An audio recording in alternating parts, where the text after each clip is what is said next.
Hey,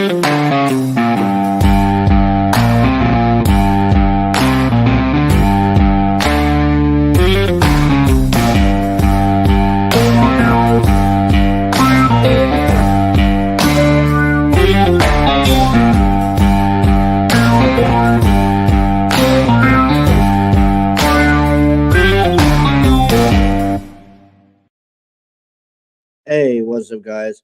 Hey, let's take this all back to the beginning with the timeline and everything else. There is a new creator on the scene. Her name is Lana Marie, and we're going to go back to the beginning of the timeline. Confuse YouTube algorithm once again. Hi guys. As you may or may not know, I've been interested in one true crime case in particular for a while now. This is the Idaho 4 case. The purpose of this video and second or potentially third upcoming part is to organize the facts about the case and everything that's been confirmed, go back to the press conferences, go back to what was stated, and see what discrepancies we may find, what fits and what doesn't, and basically discuss that a little bit. There will be a little bit of speculation, naturally, but I will do my best not to spread any theories that may have originated online, because someone heard that someone said that someone wrote something they heard from someone at some point. There will be no discussions of Davids and Jacks and Kopackas and drugs and tunnels and the like. All of this is my opinion for entertainment purposes only. So for all those who don't know, what is the Idaho 4 case? On November 13th, 2022, 4 University of Idaho students' lives were taken at their home, 1122 King Road in Moscow, Idaho. And according to the coroner, an edged weapon was used. They each had multiple stab wounds, but there was no sign of assault. The victims were Kaylee Gonzalez and Madison Mogan, both 22, and they were best friends and roommates who lived at 1122 King Road. They were both found upstairs in the bedroom on the 3rd floor together in one bed. On the 2nd floor were Xana Kernodle and her boyfriend Ethan Chapin, who did not live at 1122 King Road, but was staying over at his girlfriend's place. They were found together in Xana's room. The crime allegedly took place between 4 and 4:25 a.m. on November 13th. There were 2 other roommates at the house at the time of the crimes.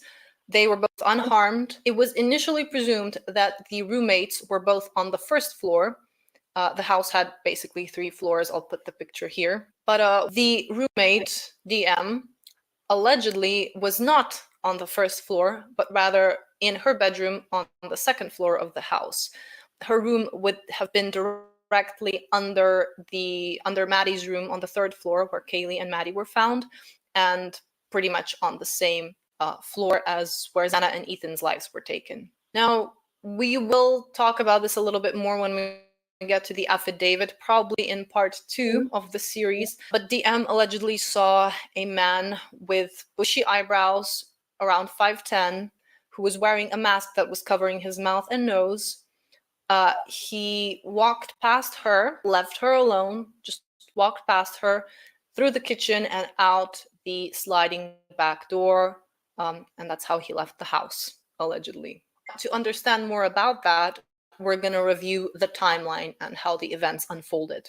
According to the affidavit, at around 9 p.m. on November 12th, Xana and Ethan were at the party at the Sigma Chi house, which was Ethan's fraternity house, only a stone's throw away from the King Road residence. You could walk there in about 2 or 3 minutes. Meanwhile, Kaylee and Maddie were at the Corner Club, a local bar. They were there until around 1:30 a.m., at which point they walked a relatively short distance to a local food vendor called the Grub Truck. Here they were caught on camera because the Grub Truck was streaming on Twitch. They waited for their food and they left at around 1:51 a.m. They were driven home by a private party, and they reportedly returned to the King Road residence at around 1:56 a.m.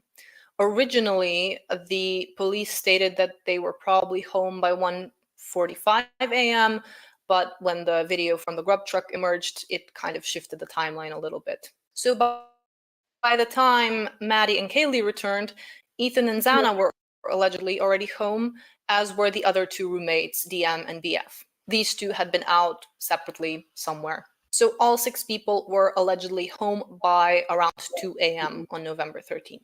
At around 3:29 a.m., a white sedan labeled suspect vehicle number 1 was spotted on camera, was caught on camera. It drove into the neighborhood and made in total about 4 passes. And we will look at this vehicle's path and the phone pings and all that, which you may or may not be familiar with, in part 2 when we look more closely at the suspect. At around 4 a.m., Xana received a DoorDash delivery. We don't know the identity of DoorDasher. We know that the police they cleared them, but we don't know about the food, if it even was the in front sliding door. Now, the surviving roommate, DM, at that time at around 4 a.m. when she heard what she got upstairs, laying her of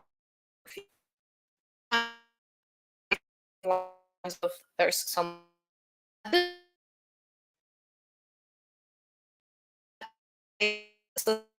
one is seen driving into the neighborhood for the 4th time. It appeared that it attempted to either unsuccessfully park or turn at the King Road residence. Xana's phone record apparently showed that she was on TikTok, or rather that her TikTok was active at 4:12 a.m.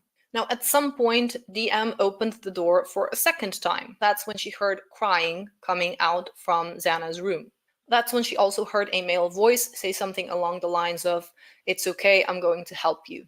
Then at around 4:17 a.m., a security camera on the house next to the King Road residence picked up sounds, distorted sounds, of whimpering, a dog barking repeatedly, and then a loud thud. Now, DM opened the door for a 3rd time, and that's when she allegedly saw a man. He was wearing a mask that was covering his mouth and nose, was athletically built, around 5'10", and he had bushy eyebrows. DM. I'm sorry, guys. I don't believe half the things that DM states in that probable cause affidavit. I really don't. DM states this, DM states that. I don't believe half the stuff DM says. Stood, quote, in frozen shock phase as he walked past her and out the house through the sliding glass door. At around 4:20 a.m., the suspect vehicle number 1 is seen speeding away from the neighborhood.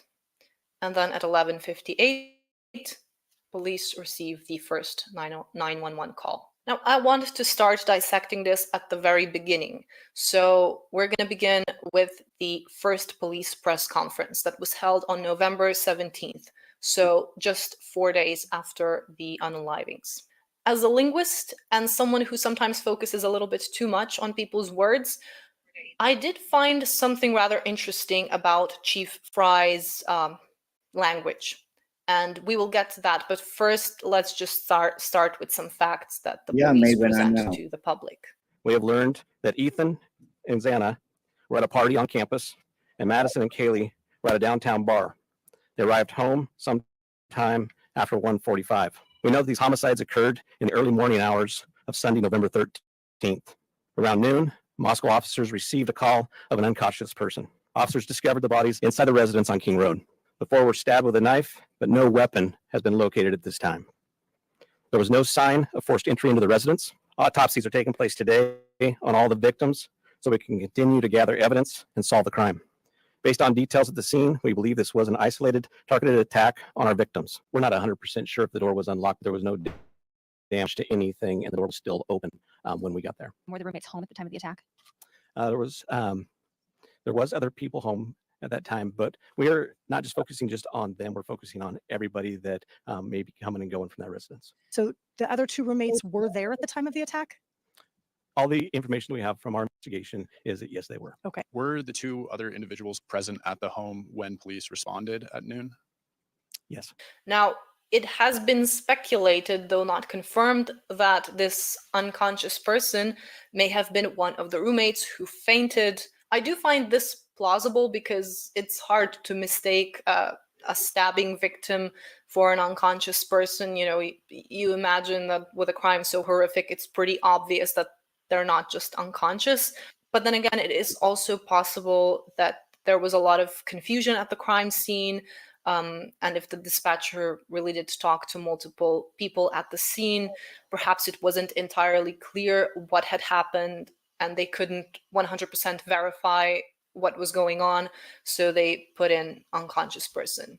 And actually, we will get back to these other people in the house when we look at the November 23rd press conference. But as I said, I want us to focus on Chief Fry's language now. So I will show you a couple of following clips and I want you to listen carefully. Investigators are working to follow up on all leads and to identify a person of interest. We do not have a suspect at this time, and that individual is still out there. What we do know, or what we don't know, excuse me, the identity and location of the suspect or any clothing that was worn by the suspect. But like I've said, we do have a suspect out somewhere, and we are looking for that individual to solve this. There's still a person out there who committed 4 horrible, horrible crimes. Notice how he uses singular repeatedly. It's not just once or twice, it's on several occasions. A person of interest, that individual, a person is out there who committed these crimes. Now, using singular might just be for the ease of communication, to be more brief and to the point, but it does stand out to me because at the same press conference, Colonel Wills uses phrases such as these. To make sure that this comes to a conclusion and that with the person or people that this is responsible are brought to justice. We want to do everything we can to make sure that this is done correctly and that the people that are responsible for this are brought to justice. This makes me suspect that even 4 days after the crime, the police, the ones who were very much involved in the investigation, knew exactly that they were looking for one person and one person only. Now, of course, they were very likely looking for the man that DM described.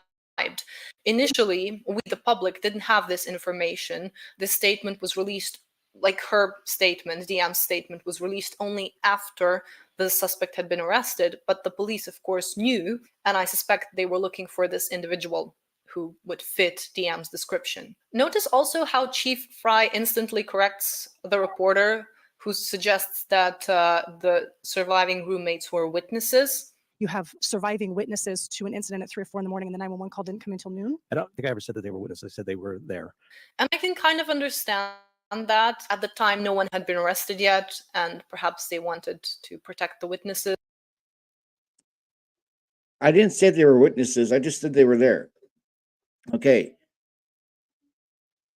DM sees this person at 4 something in the morning, and he's clad in black with bushy eyebrows and a mask. If she sees this person, that makes her a witness, does it not? That makes her a witness to this. How can she not be a witness?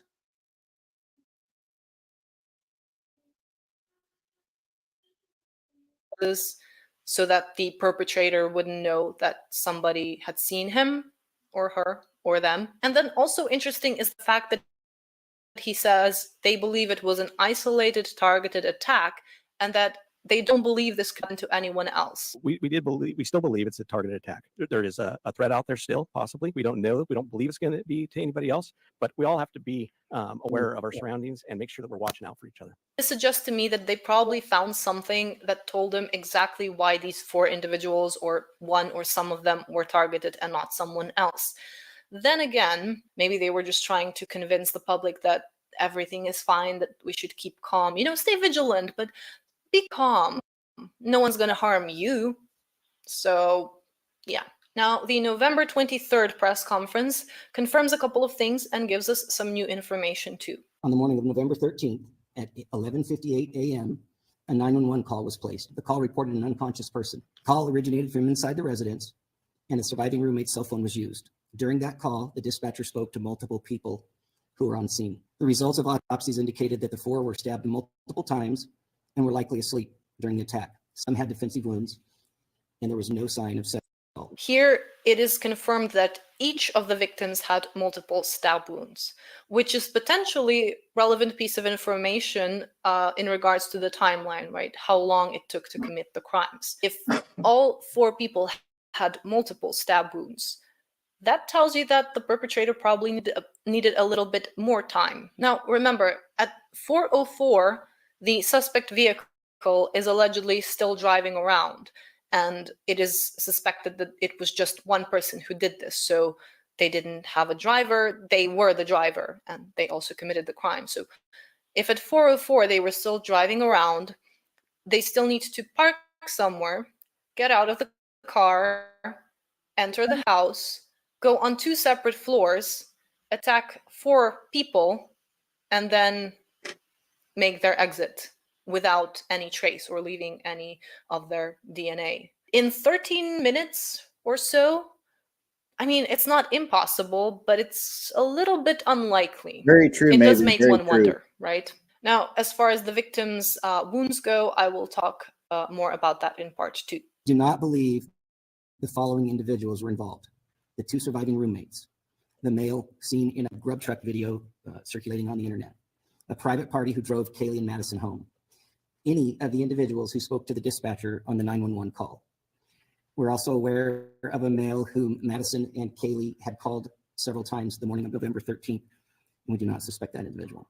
Now, I also want you to look or listen to this following clip. Why not tell the public who was targeted? If it was multiple people, it would go a long ways to telling the public what you're looking for. Well, first and foremost, we have the integrity of the investigation to preserve. Releasing that to the public may or may not flood us with a lot of information that's not relevant or specific to what we're looking at. We told the public very clearly from the beginning that we believe it was a targeted attack. I mean, to be honest, you're going to have to trust us on that at this point, because we're not going to release why we think that. I've been racking my brain and trying to come up. We're not going to release why we think that.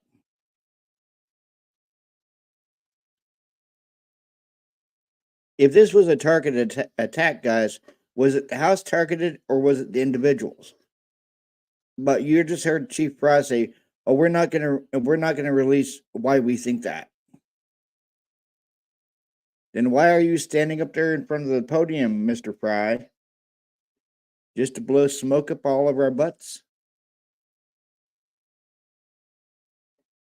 Up with a logical, clear reason as to why he would give this kind of answer. And the only thing that comes to mind is, again, that the police knew who it was or knew who they were looking for. Therefore, they didn't want people sending in more tips. But then again, if they already had the lead, even if they did receive more tips, they shouldn't throw them off, because if you receive something and you say, oh, that's irrelevant for the lead that we're following, you can just dismiss it. It shouldn't really bother you or throw you off, right? You can just ignore it if it's unrelated to what you're after. One would think that it's even more confusing if the public sends in all the random tips that are all over the place. Isn't that more baffling and confusing and potentially more, unrelated to the investigation?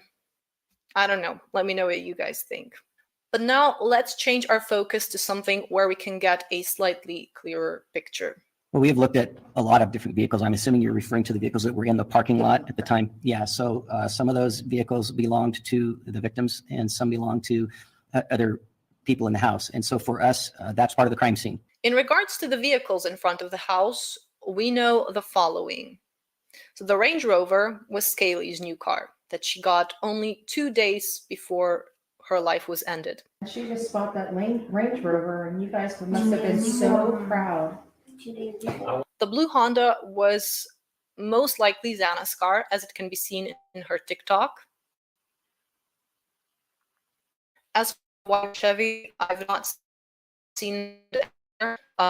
So one side. And then we come to the other 2 vehicles, what I think have to be the chasing vehicles. So Ethan's mom, Stacy, stated on Facebook that 2 vehicles were taken in as evidence. On Reddit, someone mentioned that she apparently also stated that the two boys, so Ethan and Hunter, shared a car while their sister Maisie had her own car.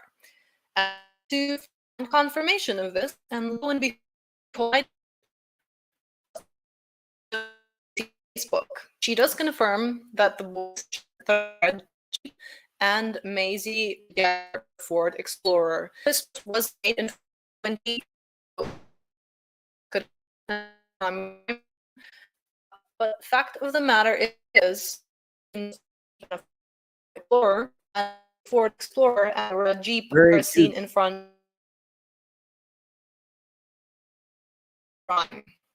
So make with that information what you will. Let's investigate this further. This here, what we saw of the one house. In the first picture, we see 4 vehicles in the house. One of those is a crime tape.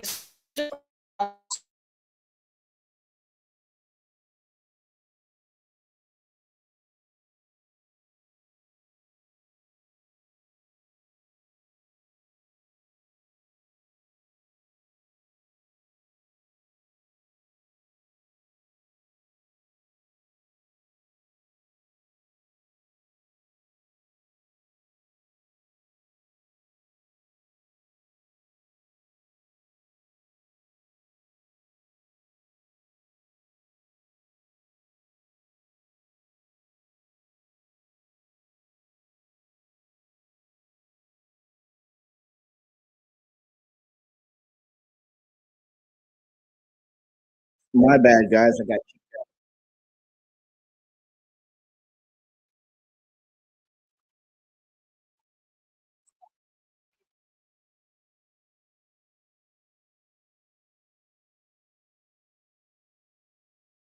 you.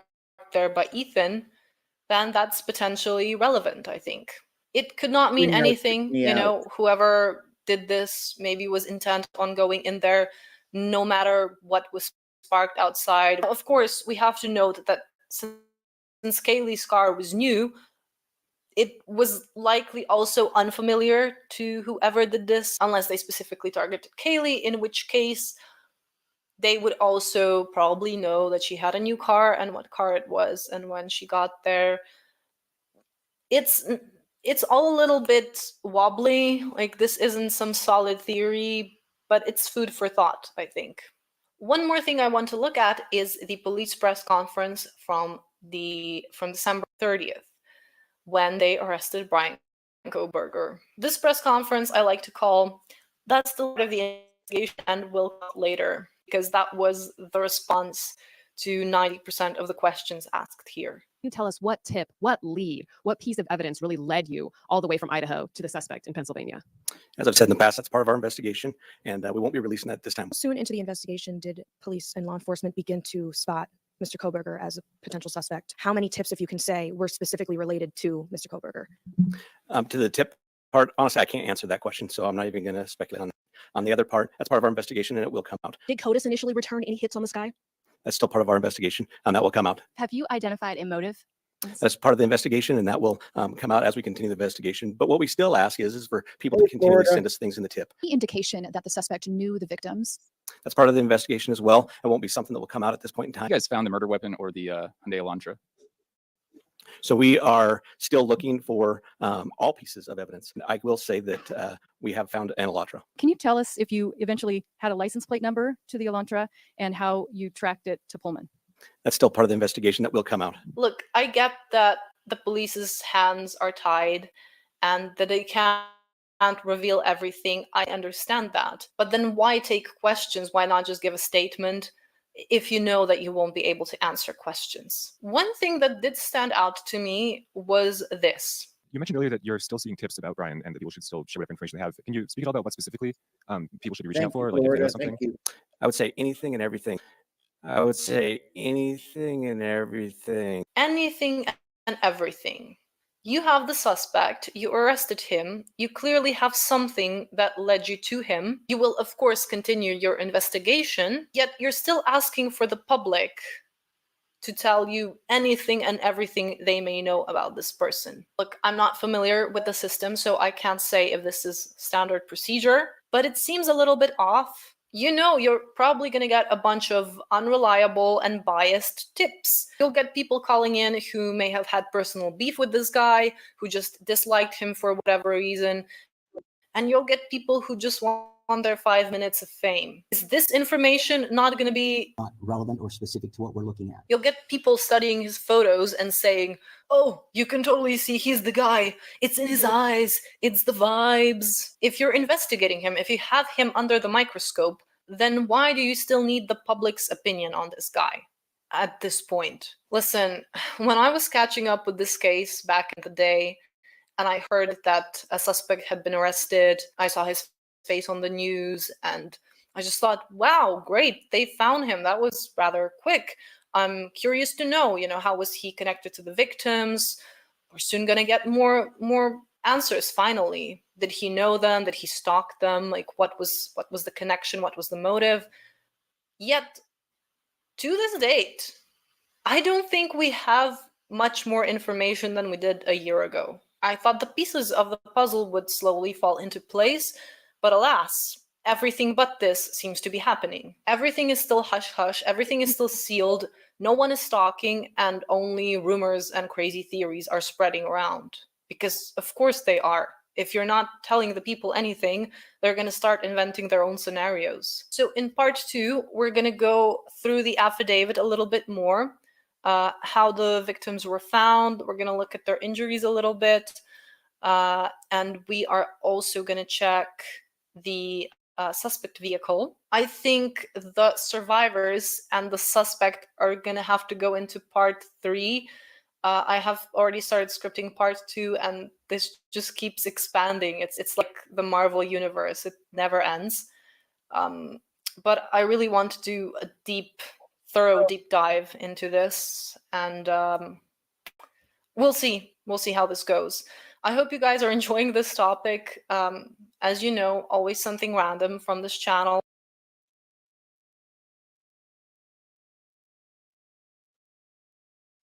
I don't think we'll ever know exactly what's going on in this case. With the ever-changing and ever-shifting timeline. Hi, Lori. I can't get court hearing. I sit there and watch that court. I was what the hell?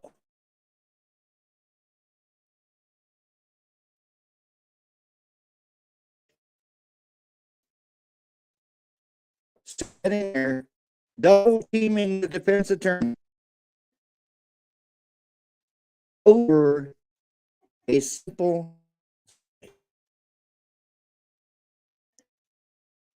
survey for the jury duty.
Sorry about that, guys.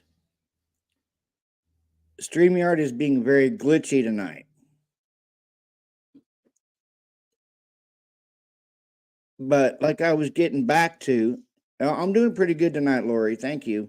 But like I was getting back to, I sat there yesterday and watched that hearing and watched as Ann Taylor got double teamed by the prosecutor and by the judge.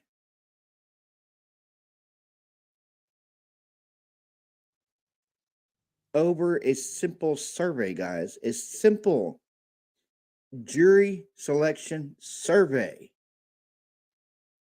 Because crackhead Santa Bill Thompson didn't like the questions on the survey.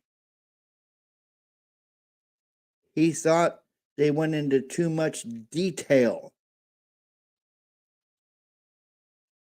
And they've asked the same questions over and over and over and over again on different jury surveys across the United States.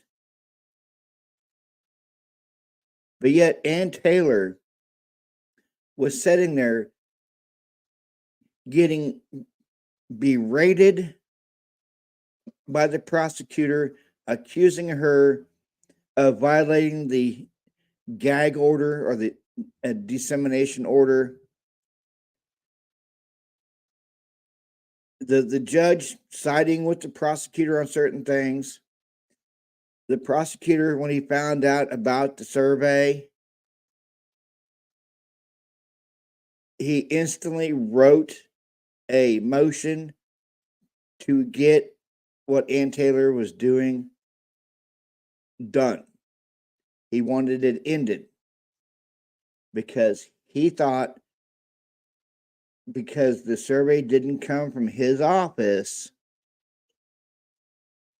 it was violating the gag order, which is complete and utter horse crap, guys. It really is. And Ann Taylor was stating that she had hired this outside firm that has done this type of stuff for the last few years across the country. And she did mention that she'd sent a copy of the gag order to that firm. And she's like, I'm sorry, I sent it, but I don't know if he got it or not. But I did send it, Judge.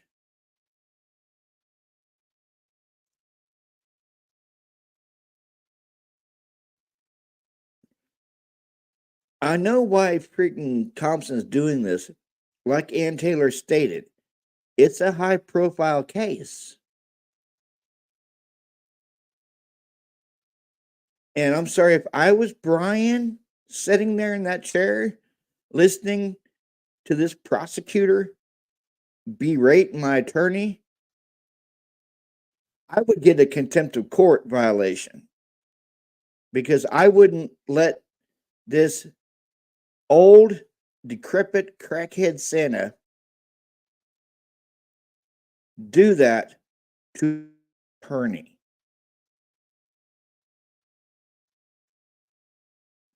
I mean, after all, guys, Brian is sitting there on 4 counts of first-degree murder, a capital case, a high-profile capital case. Do you really think he's gonna give a darn if he gets a contempt of court? I mean, he's already not getting out on bond.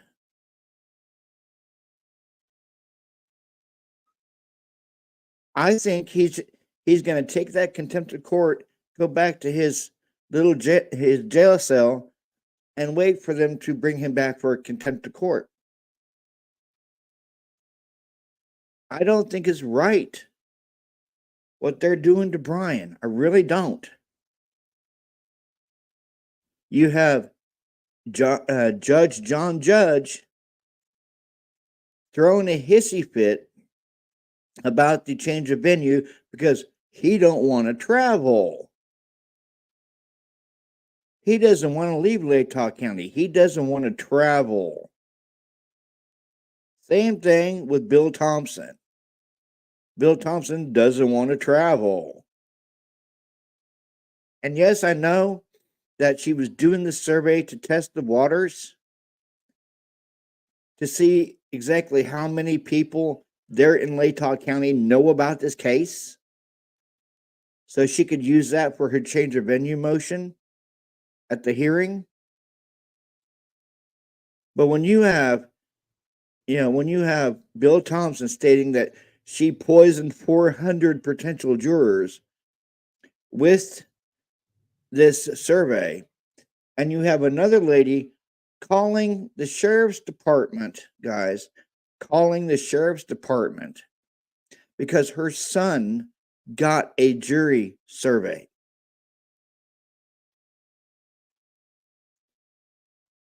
Where was the call to the cops on November 13th, 2022? Where was the call to the cops during that 8-hour delay? But yet you have one person calling the sheriff's office just because her son got a survey.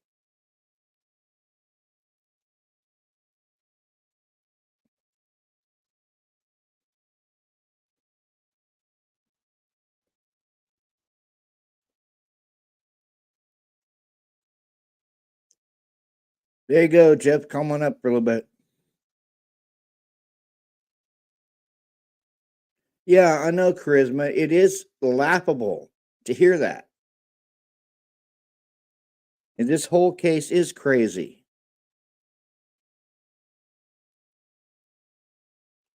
But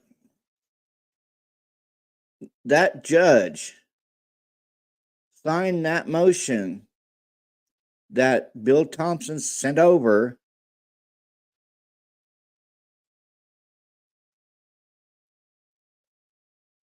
He signed that motion that was sent over by Bill Thompson behind her back, basically.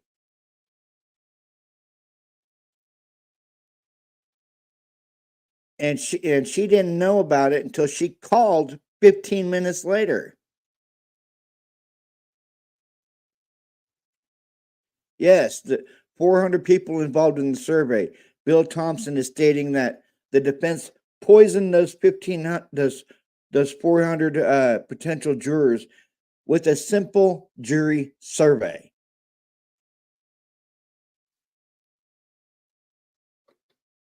What does he want her to do?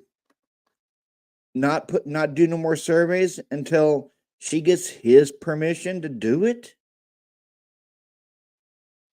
Or does she go to him and get the questions for the survey?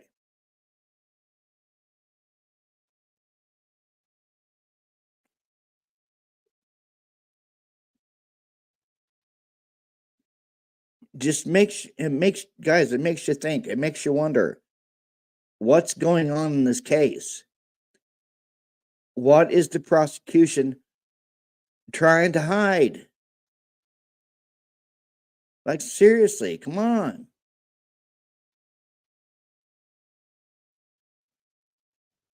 This is the only prosecutor who has ever more likely thrown a fit and thrown a childish tantrum like he's a petulant child in the courtroom yesterday. Yes, Lori, I know she doesn't. Did you watch the hearing yesterday, Lori?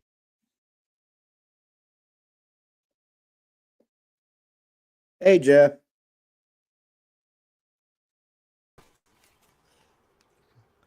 Let me throw on some headphones so I don't get all this echo. But yeah, all this case, guys, makes my brain hurt. It really does. It makes my brain hurt. Yeah, I can't wait for the day the trial gets here, and just let's get this underway and understand a little more than we do now. Oh yeah. At least in the public. I mean, did freaking Bill Thompson yesterday, did he not act like a petulant child throwing a temper tantrum during the hearing over a simple survey? Well, I mean, I guess it depends on it's how you look at the survey. It's either you look at it simple or you look at it as poison poisoning the jury pool. I don't know if you saw the video that the lawyer put out on this. I watched it earlier when I was kind of driving down the road, and I thought he did a pretty good job analyzing it. He seems very fair. He's not. He doesn't seem to be just Yeah. it's like he's like leaning on one side or the other. He's analyzing it, and but I mean, if yeah, the thing is, if the thing watched is like hearing the yesterday. You It's watched what? the hearing on my channel. You watched the hearing on my channel yesterday. Right, Yeah, right, yeah. it felt like that the prosecutor and the judge were trying to kneecap the defense because she didn't know about this motion that the prosecutor had filed until the judge had signed it, and when she called 15 minutes later. Yeah, it just makes me wonder, Jeff, what is the prosecution trying to hide? I don't know. I think. I mean, I know you. I get the sense you have a distrust for the prosecution, and so when you, depending on how you feel about them, I think you're what they say and how they act, or if they're in agreement. I mean, it's just it looks differently depending on how you view things. I mean, I view that they had. Because I mean, it seems like there have been other times where it's. I think we talked about this last time I was on your show. How Yeah. there was that time where Thompson was agreeing with Ann Taylor when she was making the point back then of it. These things take a lot of time. It's gonna, and he agreed. And he said, "I agree with her. This will require a lot of time." And so there are a lot of times that they're, they're cordial and friendly and in agreement on things. And I think even in this most recent trial, recent hearing, didn't she say that she goes and she talks, stops by there and they have conversations Yeah, they have semi-regularly. conversation, but I don't think she knew he was going to file this motion to stop her from sending out jury surveys. Well, it was kind of like, I think actually the lawyer, I think he did agree with, hitting the brakes on it, because to let it go through the weekend would have just, you had 400 now that have been possibly influenced. You could have had 800. You could have had 1,200. And again, it's not just 800 or 1,200. It's if each one of those persons just talks to one family member, it just doubles, that whatever the number is. So. Yeah, and see what I can't wrap my mind around, Jeff, is you had that woman call the sheriff's department because her son had gotten a jury survey. Yeah, if one woman can call the sheriff's department because her son got a jury survey, then why wasn't 911 called the day of the murders? Why the 8-hour delay? Yeah, hopefully we'll find that out. I mean, personally, if I was betting money, I'm not a betting man, but if I was betting money, I would say that they did not realize that anyone had died in that house, and they went to sleep and they woke up and they discovered that people had died in that house the next morning. And then they were having to, at least in the case of Dylan, I imagine all of them, but were, questioned, and Dylan had to recall from the night before. Can you imagine you're recalling from the night before? When you went to sleep, you didn't know somebody had died. And then the next morning, you're having to recall and say, oh, okay, I got to rethink this. Now the sounds that I heard last night that I thought were, either this or that, they actually could have been the sounds of a murder happening. Yeah, see, and I think that makes sense. Yeah, I mean, it makes sense. But here's the thing: I draw the line with Dylan, though. Steve Gonzalez said that there was one hell of a battle going on the second floor. How can somebody sleep through that? If your room is like 20 feet away from Xana's room, how can you sleep through a hell of a battle going on the second floor? How can you sleep through that? How can you sleep through somebody stomping up and down the stairs around between 4 a.m. and 4:25 a.m.? How can you sleep through someone stomping up and down the stairs right by your wall? And walk, because she opened up the door once, and I heard I've heard statements say that she had yelled out, shut the bleep up. Right. And then she shut the door. And then she opened the door for the second time, and she heard what sounded like crying coming from Cornell's room, and a man stating, "It's okay, I'm going to help you." And then all of a sudden, like roughly about between 4 and 4:20, she opens the door for the third time, and there's the killer walking by her room. And if it was, because we've heard from the police, we've heard from media outlets that it was a very bloody scene. It was a mess in there. How come there was only one latent shoe print found by right in front of Dylan's door? If it was such a bloody mess in that house or in those rooms, you would be tracking bloody footprints all over the house, not just one latent footprint in front of her door that they couldn't see until they used amino black on it. I think, though, I mean, we knew a while ago that that Maddie and Kaylee were found in the bed together. Yeah. But then it was later that we found out the position of Kaylee's body. Yeah. So what's to say today we know that there's one latent footprint? And then just like we found out much later that Kaylee's body was in a certain position, what's to say we find out closer to trial time that it was more than one footprint? It's just that's all we know. We're at a disadvantage because we don't have everything. It's, again, I always talk about this as like a jigsaw puzzle. It's like a 100-piece jigsaw puzzle, and we've got like 20 pieces, maybe not even that much. And we're trying to figure out, what this is a picture of. So I think that's the unfortunate place we're in. We can only take what, and the PCA isn't like the full report of everything that they know. It's just enough to get an arrest.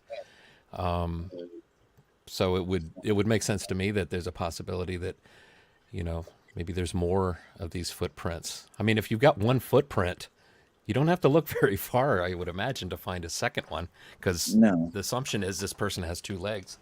So and Charisma said, don't forget about the frozen shock phase. Yeah, right.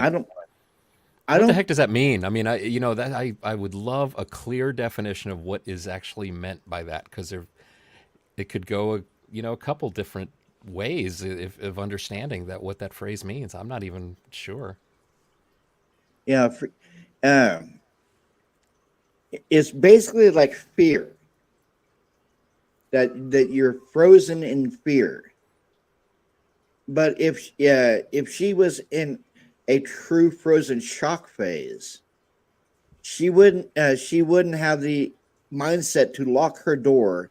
She wouldn't have the mindset to text all the roommates in the house to see if everyone's okay, and Bethany being the only one answering the text. Well, that's just make an assumption, though, that they're texting each other, isn't it? I'm still not sure about that. I think they were texting. I think we can say it says, I think in the PCA, that they were texting, or it doesn't even say that. It says that they got information from their phones. And maybe actually I'm pulling it up. So I'd be curious, and I've asked many times, it's like, does anybody have like a news article that states that they were texting each other? Because it's one thing for two people in a house to be texting friends or whoever. I don't think it's safe to just assume they're texting each other unless it's made clear somewhere they were texting each other. Yeah. But I think, with what you know from the PCA, could you sit here and tell us, okay, this is maybe what happened, just speak out the whole thing that happened from the killer comes in, what he does, and have it line up with what's in the PCA? Or is that something that's just, from where you stand, it's just impossible to do that? It doesn't make sense. It just doesn't. It just doesn't make sense to me. Yeah, Yeah. because see, that's where we differ because I can look at the PCA and the theory that I currently hold and have held for like months now. It doesn't seem to be changing, and is no matter how much I listen to this, that, or the other. I mean, it can, in my opinion, just it can line up with what is said in the PCA. I mean, I guess I would be very troubled if it, and I can imagine how people feel that feel like, oh, this doesn't make sense at all. It can't make sense with what the PCA says. Yeah. But I See, well, just, just like Charisma said, but she put photos with a knife in her hand at time of death. Dylan did. who did? Dylan posted a picture of herself holding a freaking machete at the time of these kids' death. Hmm. I didn't. I think I've seen Dylan with a like a kitchen knife, but not. I thought it was a very old picture. I didn't know it was. No, it was a recent picture. She was standing there holding a very fancy looking machete.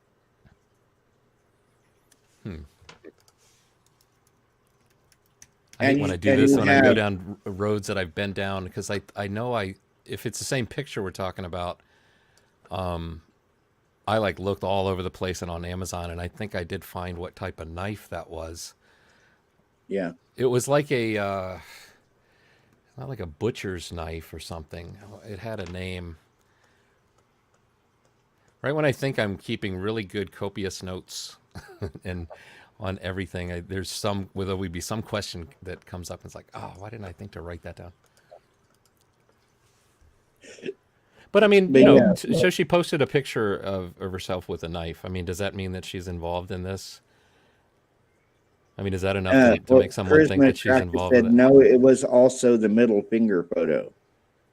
So there are two photos of her with, there's two photos of her with knife, and one she's holding the middle finger up.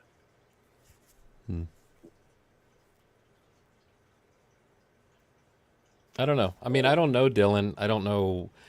I mean, I've seen like it makes me think of the kind of job Jody Arias did trying to convince that officer that it was ninjas that broke into the house and pulled her away from Travis, and they were the ones who took Travis's life, and then they threatened her, but they let her go and said, don't say anything or we're going to come after your family. And ninjas, yeah, and I'm sure that officer was like, okay, young lady, yeah, okay, this is a nice story, and I mean, like I said, I don't know Dylan, but I don't.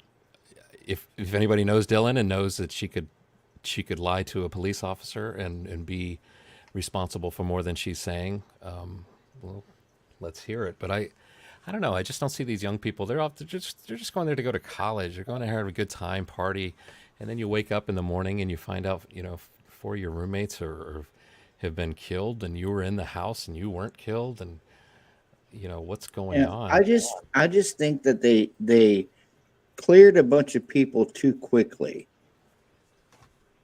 I honestly believe that they cleared a whole bunch of people like really, really quickly. Like right out the gate, these people were cleared. Well, I'm sure they're kind of in a hurry to try and figure out and solve the crime, and just maybe moving at a fast pace because they realize time is of the essence. But I know that's an interesting quote from the Gonsalves when they were being interviewed by, I think it was Brian Enton, and I think it was Christie was saying she thought that some people were cleared too quickly. Now, just before she says that, though, or maybe it was just after, I think Olivia clarifies and says, now, it wasn't anybody in the immediate circle of friends. So she clarified, so whoever they were referring to that was cleared too quickly was outside of the circle of friends. And then Steve Gonsalves started to make a statement and say something about I think he says the word she, and then she and an alibi, and why wouldn't you release an alibi? It's almost like they were wanting to say something but weren't feeling like they would be allowed to say it. So it's very hard to understand exactly what they were even meaning. But it's almost like with, well, I don't want to go off on a tangent, but yeah, I don't know. Who do you think, they were referring to that might have gotten cleared too quickly? Dylan. But Olivia says, it wasn't in the immediate circle. Charisma Craft said DM's mother is an attorney.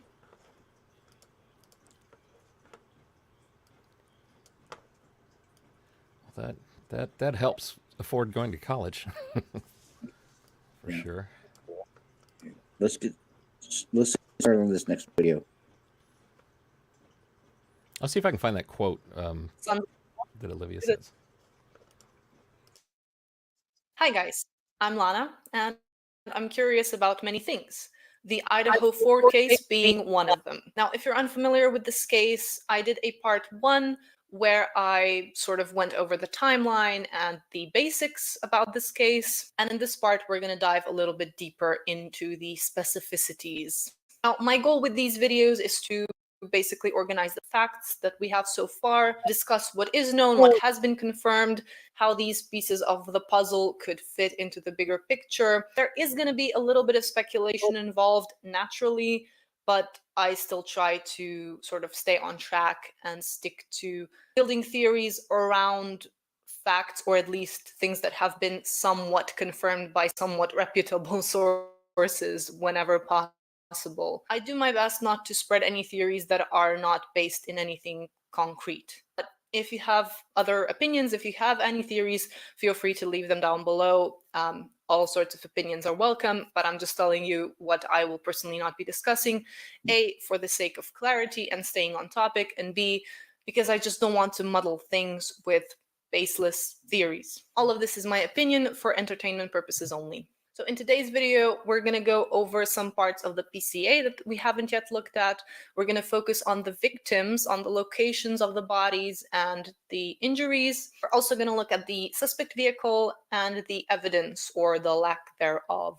The suspect and the survivors are going to be the topics of the third part. So now, without further ado, let's get into this. According to the affidavit, officers Blaker and Payne arrived at the scene at around 4 p.m. on November 13th, 2022.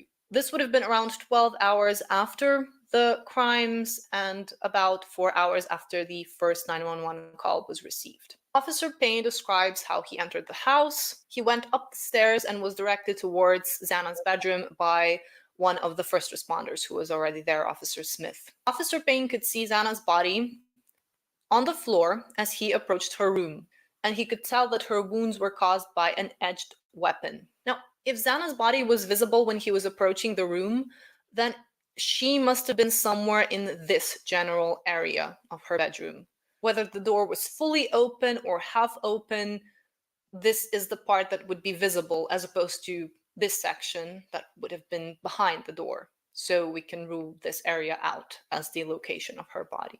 Also in the room was Ethan. The exact location of his body is not given. Also, what we learn about his injuries is that they were, quote, sharp force injuries. Pretty vague, but put a pin in that. We're going to return to the injuries. But in regards to Ethan's body, I have two things to say. So let's pause here for a second. Firstly, now, didn't the coroners, she came out stating that all these students had visible stab wounds,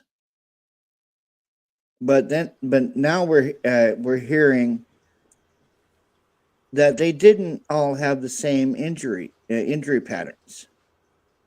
Like she just said, for Ethan, he had sharp force injuries. So why is the coroner saying one thing and other stuff is coming out that's contradicting what the coroner said? Well, I wonder if it's not easy to describe, for different people, not talking to each other, maybe specifically to jot down what they witness, they see. and so maybe some get a closer look at the wounds than others, and so the descriptions don't match exactly. But I mean, I know, you know, I mean, I have a K-bar knife. It's very heavy. It's a brutal weapon. I just took it and slid it across my arm, and the hair was instantly shaved off, like better than most razors that I buy for shaving my face. It's a mean weapon, and and it's got a serrated edge near the handle, and actually, too, if you think about it, too, if you like this, the Apple River stabbing, did you Yeah. notice that he was holding it with the blade up, and you saw the damage he did to that one guy that was, lunging towards him, and it just went right into his, and it went in, and then he just went straight up towards his rib cage. It's like, gosh, and that's just a little thing. I mean, that's like a 2-inch knife. We're talking about a 7-inch, K-bar. And so I don't know. When I hear the notion of wounds that appear different, it makes me stop and think. Sometimes, my dad was a meat cutter, and so at Thanksgiving, if you wanted the turkey to be cut well, he'd do it. And then if I tried it, your meat would look like crap. I mean, the slicings were awful. So it depends on how two different people with the same knife, and the turkey looks, different. So, I mean, I know it's a terrible thing to compare something that turkey with this, but that's what I think. I mean, you can slice with this knife. You can drive it in and push it up, as you can see in the Apple River, case. You can, it just depends. And if it's a fit of anger and rage, I mean, just awful things that can be done with that. And remember, not a lot of people talk about the butt end of the knife being a hammer, basically. My friend Tom Van had commented on my YouTube channel a long time ago, pointing that out, that when he was a Marine, that's what they trained. They trained that that knife has got two sides that can be used as a weapon. The butt end of the knife, and the sharp side. So, and it seems to, for me, it works into my theory that, he used a similar mindset that Ted Bundy used when he knocked his victims out with a piece of wood first before he strangled them. So you knock them out first, and then you end their life. And what you end up with is a very quiet crime. And in this case here, if that's what was done, an unconscious victim is also one that you can roll their body over and do the stabbing, so that you don't get sprayed. But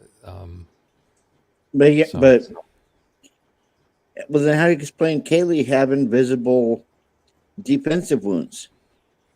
Yeah, well, I personally think that Kaylee did come into the room and saw what was being done to Maddie, and then she tried to stop it. And maybe, who knows, possibly, maybe she didn't see the knife at first and thought this was just somebody attacking or trying to SA Maddie. So she tried to jump in like a Gonsalves would. You got to imagine if she was anything like her dad, the alpha male. Yeah. She's gonna just go into action. And then maybe she found out pretty quickly that, oh, he's got a weapon.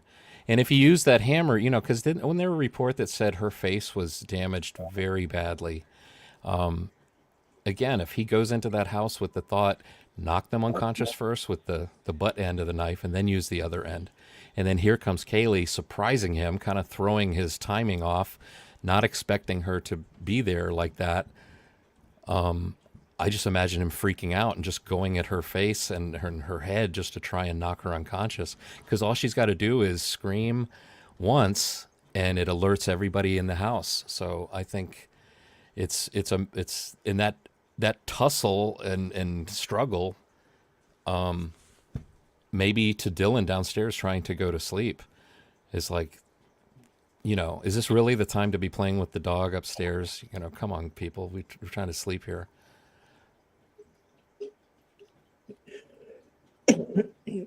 But I think that's the thing for me. It's for my, because it seems to me like I start questioning any theories that don't take into account, like, how do you keep the victims from screaming and making noise and alerting anyone nearby that something very bad is happening to them?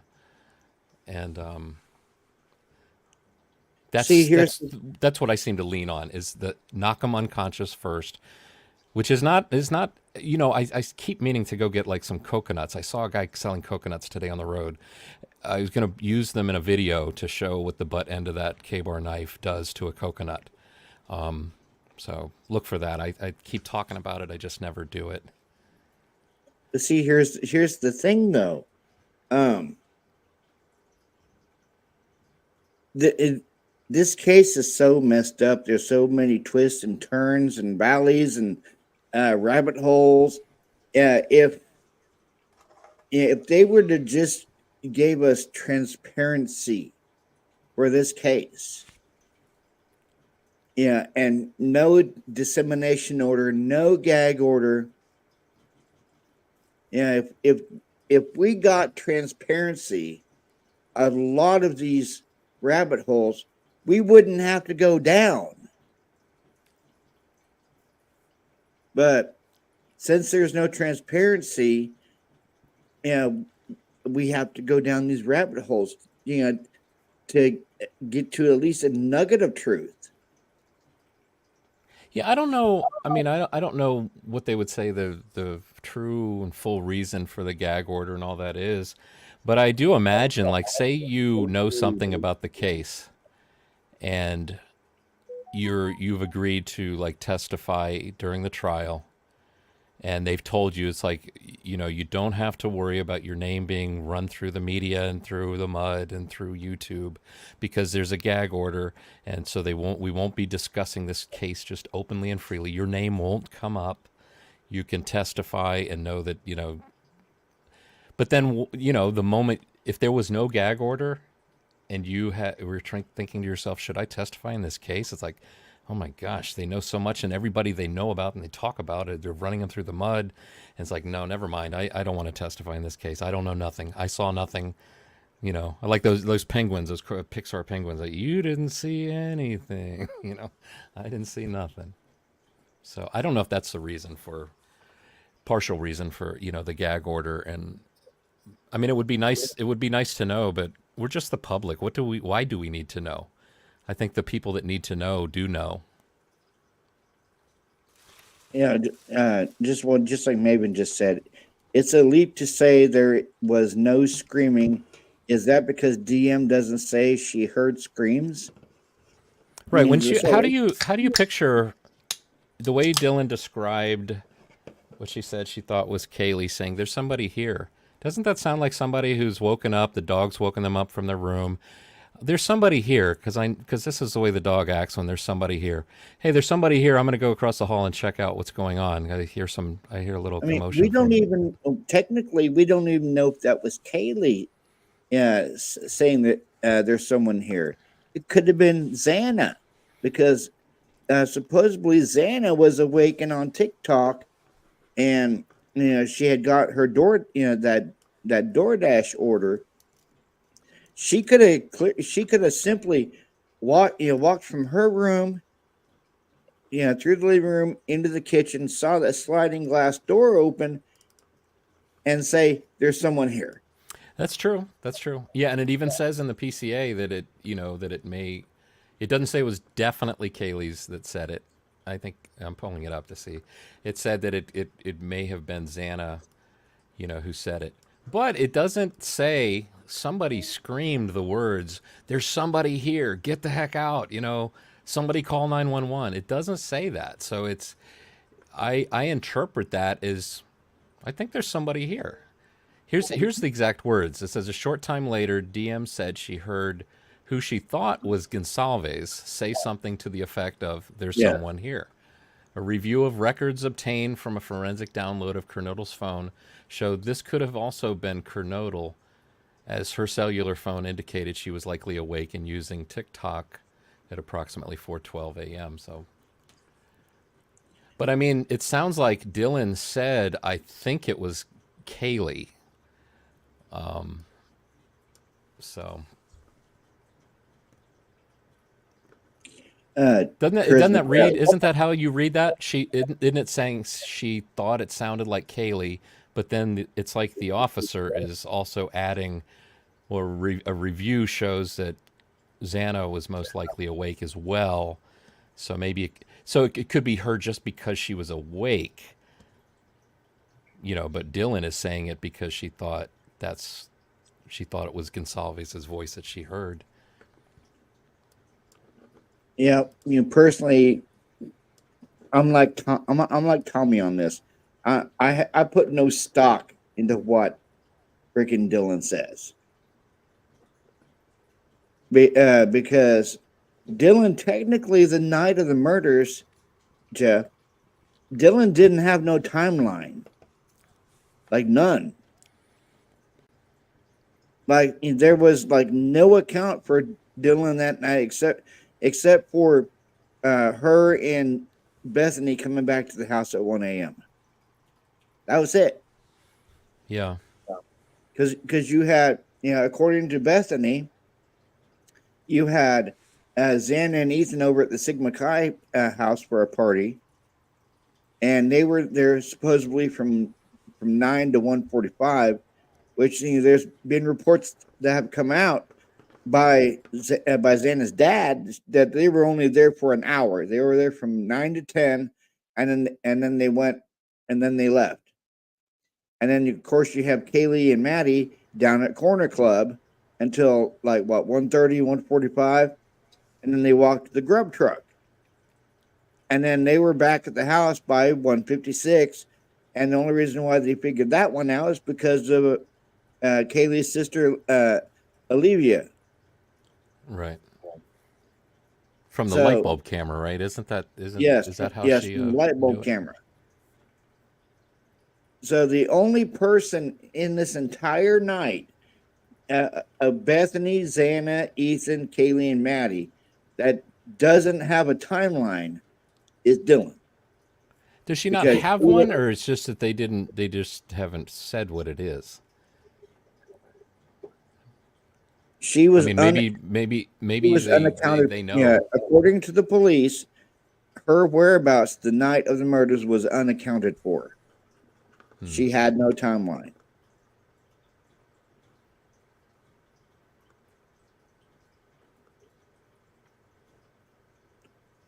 And the only timeline that she has is her and Bethany going back to the King Road house at 1 a.m. That's the only timeline she has for that night.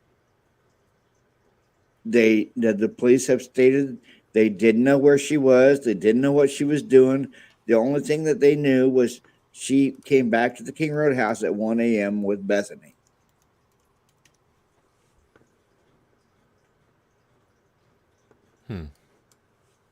But I mean, do you so you think Dylan was involved in some way?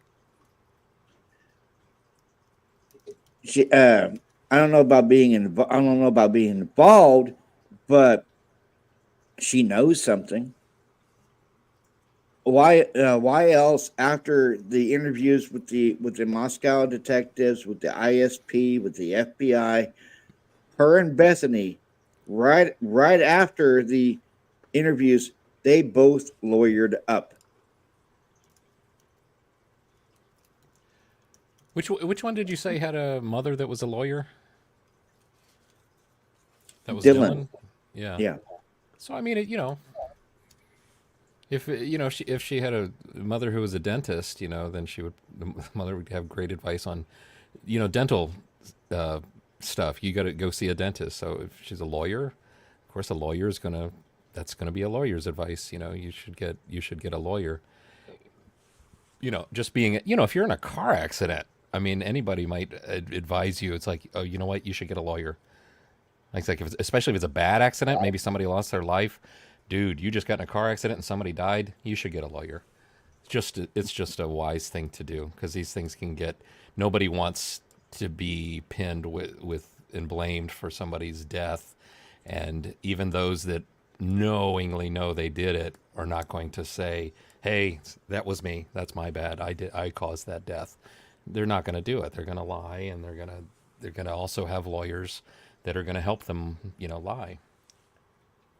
Yeah, because like right after the interviews with the Moscow Police Department detectives, the ISP and the FBI, they both lawyered up, and freaking Bethany instantly hightailed it for Reno, Nevada. And Dylan went to Boise, where her dad lives, or where her parents live, and her dad has stated that Dylan has such tremendous survivor's guilt, and the trauma is so bad. She is seeking therapy from local spiritual advisors, and she has become a social recluse. She smokes weed and plays video games all day.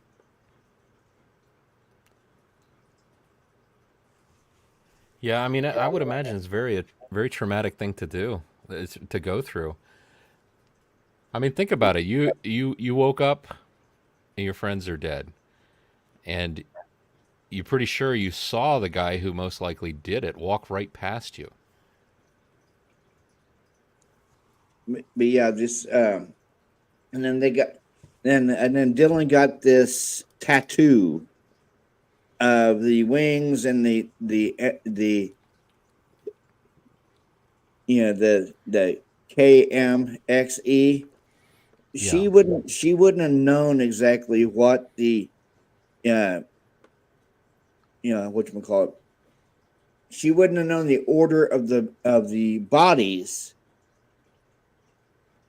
until the indictment came out, and she got the tattoo about 7 days. Hi, Rachel. She got the tattoo about 7 days after the murders, or I should say, no, actually about 2 weeks after the murders. Got the initials down pat. MKXE with the wings, and it's just there's like a 6 and 24% chance that she would get the patterns right. Well,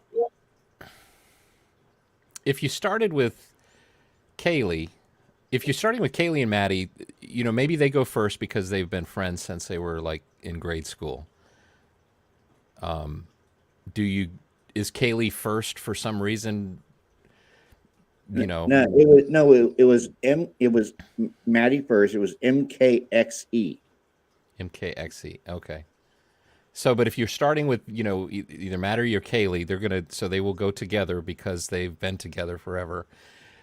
Ethan didn't live in the house, so Xana would obviously be the next person, because if you're going down the list of the girls that lived there, so XE is almost a given. You would end with Ethan, and you wouldn't put Ethan and Xana's initials apart from each other, because they were an item, and they died together, and so it just seems to me like really it's like a 50-50 shot of getting the first two digits, the X. I'm sorry, not the X, but the Kaylee and Maddie, that order. But I mean, maybe it was Maddie first because it happened in Maddie's room. Rachel just said, I saw a video today that blew me away. I think this video is onto something about Enon Harsh. There's another character, Jeff, that makes me wonder.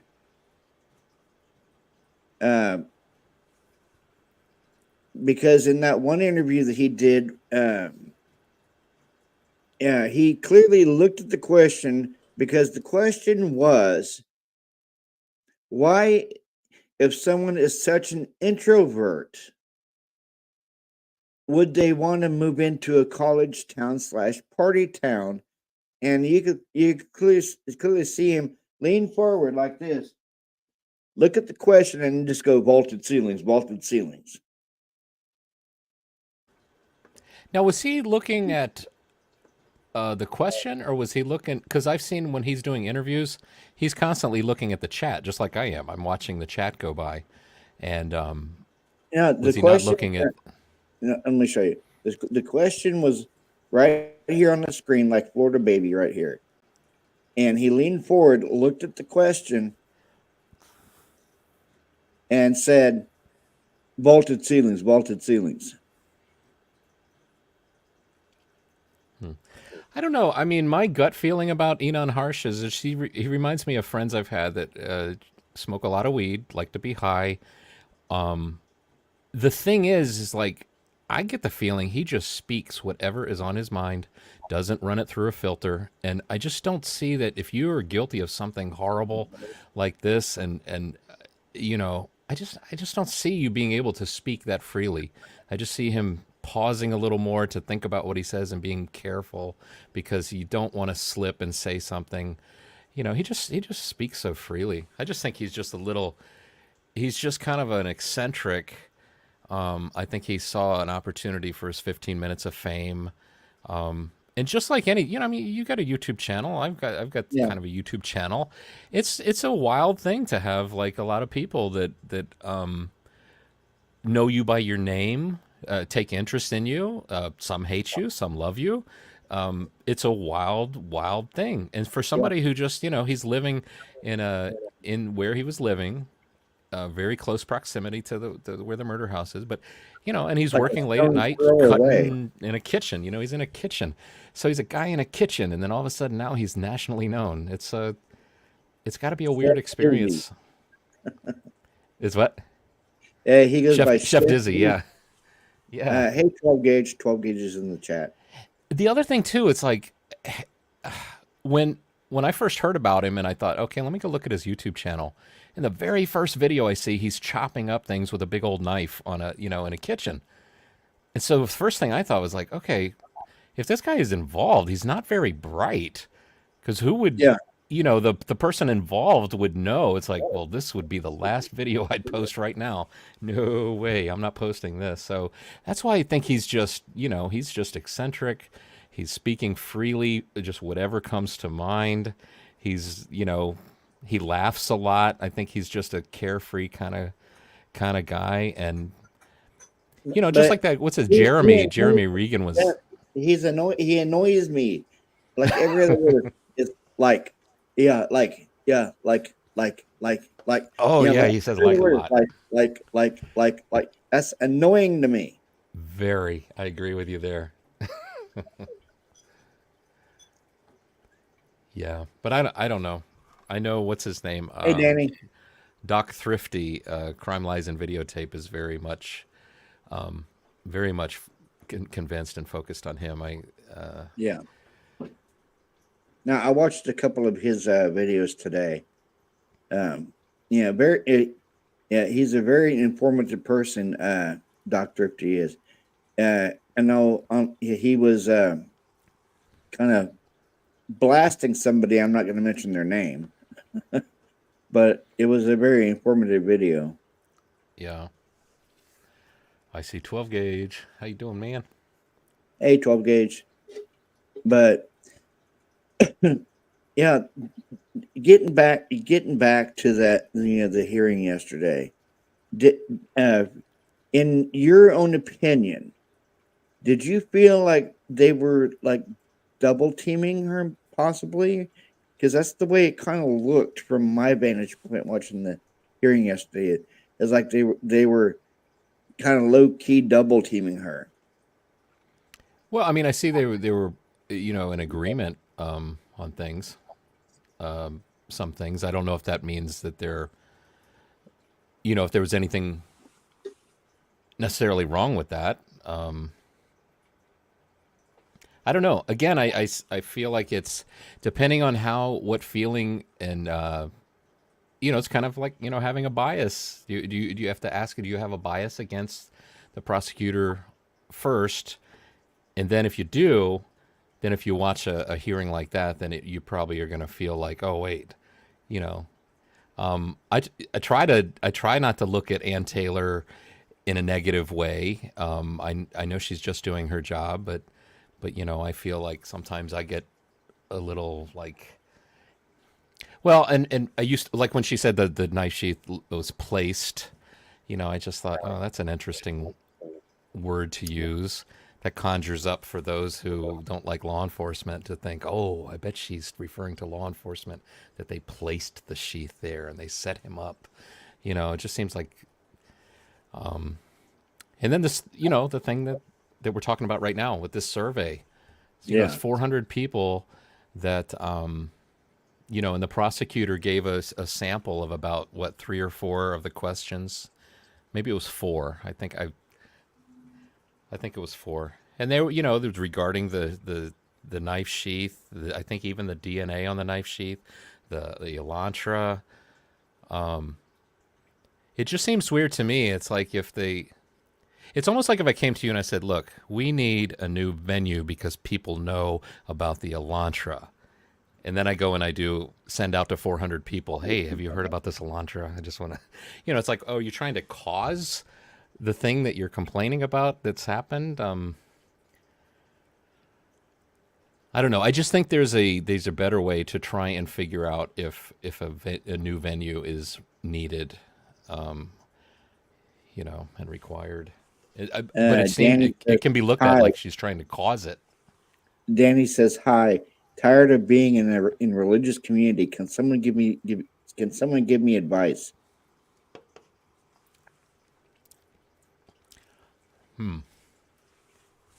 Leave the community, Danny. What are you tired of? What are they doing? Danny's Muslim. Oh, okay. Oh, I missed that previous. But yeah, I mean, just this whole timeline, this whole narrative. Yeah, the whole 8 to 13, 8 to 13 minutes that the murders happen. If there's one hell of a battle going on, it's going to take longer than 8 to 13 minutes. Well, how long did it take on that Apple River for that guy to stab? How many people got stabbed? 5?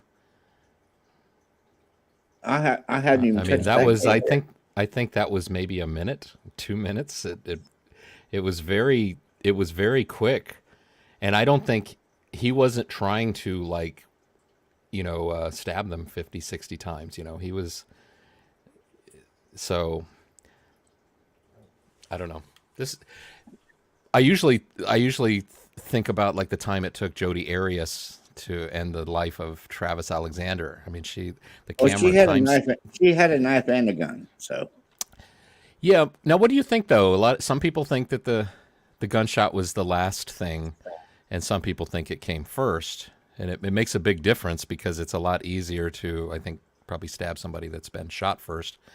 But then the thing is, why is the bullet casing sitting on top of the blood?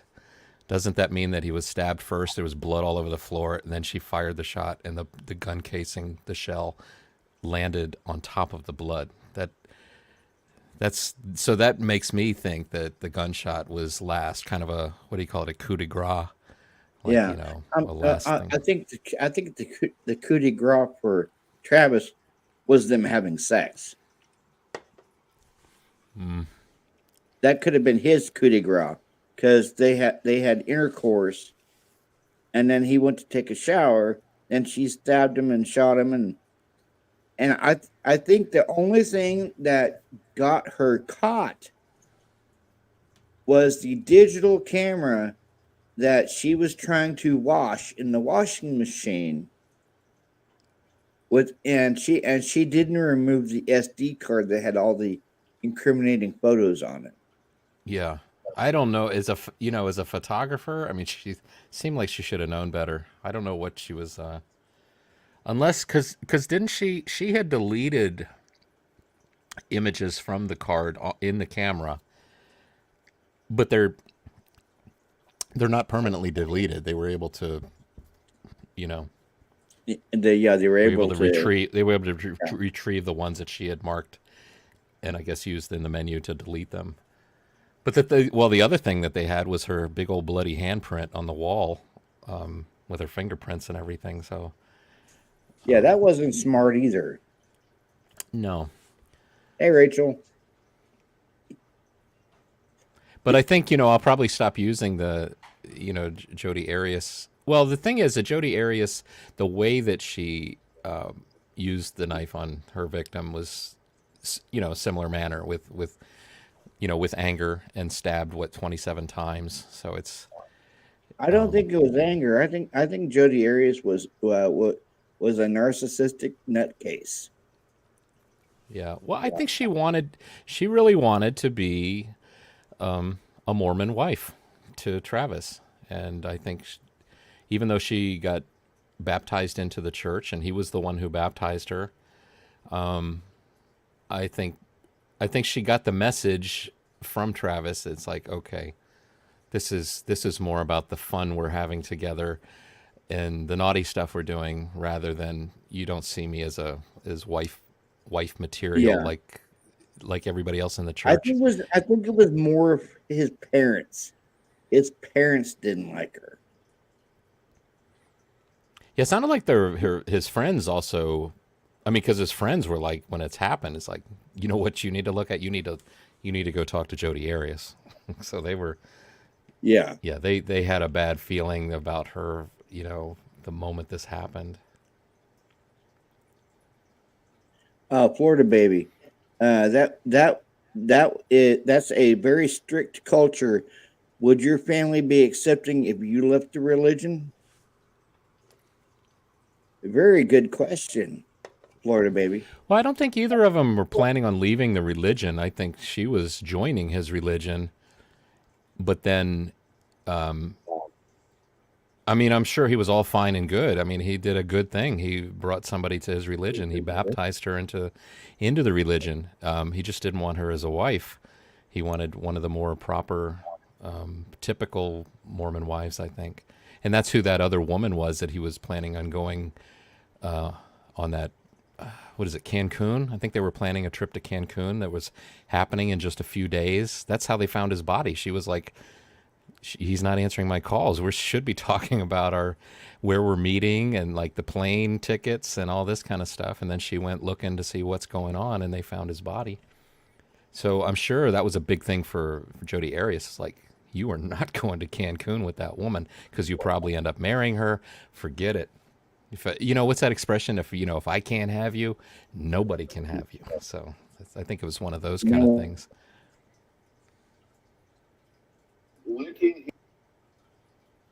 Yeah, it's all edited. I really only can. Let's watch this quick video. True crimes, lies, and videotapes.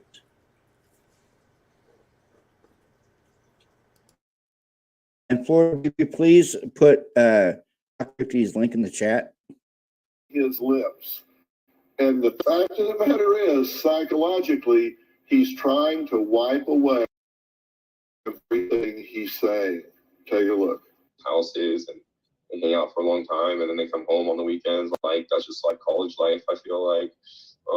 And like sometimes I'll just like listen to some music in my bedroom to like kind of like tune out like anybody who's like super late or loud.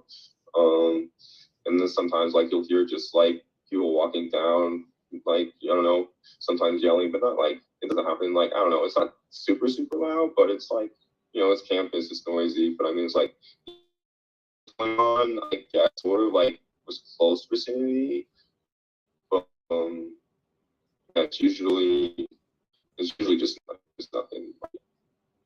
I guess it's kind of weird. It's like, you can kind of like, our walls are really thin, so like certain places. He's annoying.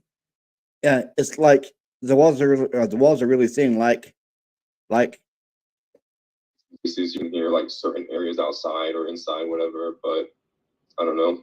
The place I think you can hear in that neighbor's house, I guess, is like at the house is like the yard. I feel like the yard is the place where you can hear the most things. Like, so if you're gonna hear something that happened at that house, it'd probably be the yard.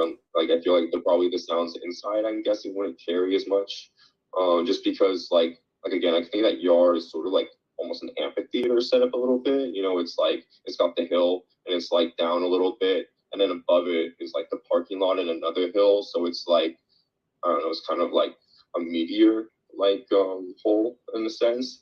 And so like I think probably like, you know, like in the middle, the sound probably resonates around. That makes sense. And a request for clarification. Back to the SUV one more time that you saw. Can you clarify? I don't think so. In chat. Okay, so you're saying you don't. I don't know though. I don't. She drove a Ford. I don't know. A Ford's not that luxury to me. I don't think I would have noticed that.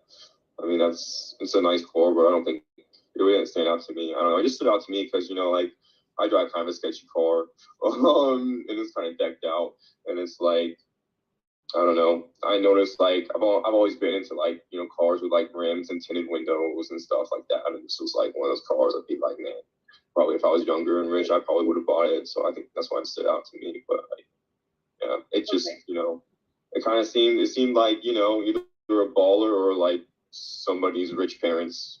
That's kind of how I saw it. Yeah, that makes sense. What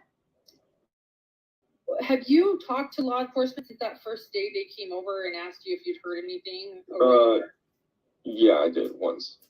Once? Did they come over to the neighborhood again to talk to everyone, or did you go talk to them? No, I wouldn't. I just talked to them later. Okay.